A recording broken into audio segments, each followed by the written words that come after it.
చేస్తాడన్నది రావాలి. ఒక్కటి మాత్రం ఖాయం, ఇసుక, మద్యం, మైనింగ్, ఇప్పుడు వీటన్నిట్లలో తీసుకుంటున్న నిర్ణయాలు శభాషని మన సంకలు మనం గుద్దుకోవడం తప్పించి ఖచ్చితంగా ప్రజలని పెద్దలకి దోచి పెడుతున్నాం. ఇది నిజం. ఫీజు రియంబర్స్మెంట్ లాంటి పేదవాడికి అవసరమైనటువంటి విద్యని దూరం చేస్తూ, ఏడాది అయిపోతే ఫీజు లేదు, ఇంకొక 6 నెలలు అయిపోతే ఫీజు లేదు, వాడికి ఏం సమాధానం కూడా చెప్పం. చివరికి చదువులు మానేస్తున్నా, సీట్లు తగ్గిపోతున్నా, డిగ్రీలకు అడ్మిషన్స్ తగ్గిపోతున్నా, మనకేం పట్టనట్టు ప్రవర్తిస్తున్నాం. పైగా ఇప్పటికే భారతదేశంలోనే అతి దారుణ నిరక్షరాస్యత ఉన్న రాష్ట్రం మనం.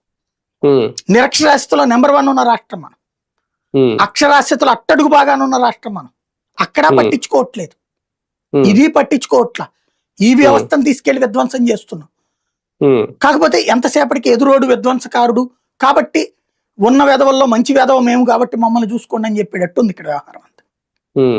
సరే, అంటే ఇక్కడ ఇంకో పాయింట్ కూడా ఏమన్నా రేజ్ అవుద్దా అనేది. ఎందుకంటే ఇప్పుడు ఆల్రెడీ ఇప్పటి వరకు అంటే ఇవి అంటే ఆల్రెడీ ప్రారంభమైన కాలేజీలు ఏవైతే ఉన్నాయి, మెడికల్ కాలేజీలు కానీ దానికి అనుబంధంగా ఉన్న ఆసుపత్రులు కానీ ప్రభుత్వ అధీనంలో నడుస్తున్నాయి. ఇప్పుడు ఈ 800 మంది సిబ్బంది ఎవరైతే ఉన్నారో వాళ్ళని క్రమక్రమంగా అంటే ఒకేసారి ప్రైవేట్ వ్యక్తులకి అప్పచెప్తే వాళ్ళు ఇంకా ప్రభుత్వ ఉద్యోగులు